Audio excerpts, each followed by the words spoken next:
Today, we decided to come check out Oakland Elementary's Back to School Night, featuring an ice cream social and a night for parents to get information that they need for their kiddos to come back. And we're really excited to be here and get to speak to staff and families and get to welcome students back to their new school.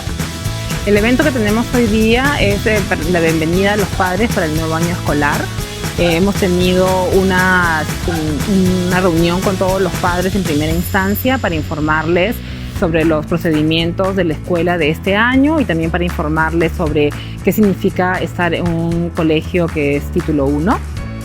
Luego de eso han pasado a la oficina donde tienen información sobre la escuela del After School Program, tienen información sobre los uniformes, pueden comprar, pueden matricularse.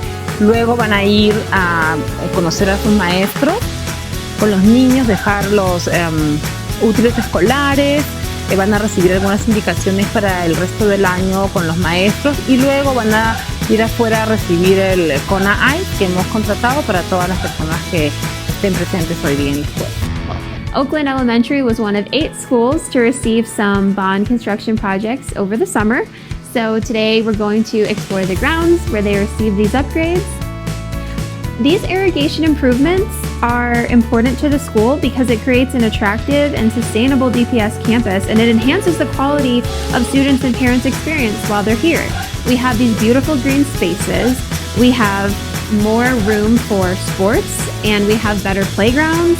We have a community garden that was built in this irrigation project. This community garden is part of the Bond and Mill Levy irrigation bundle. So these kids really learn how to grow fresh vegetables from the seed. And we have, most importantly, community pride. And that is something that we want for all of our schools within the district. El proyecto de irrigación que se hizo este año, empezó el año anterior para la escuela, ha sido concluido ahora en el verano y nos ha dado el tener más ambientes verdes, ¿no? Áreas verdes para los niños donde vamos a poder poner más juegos, más canchas de fútbol, para que ellos puedan tener más espacios para estar en la hora del recreo y también para actividades después de la escuela.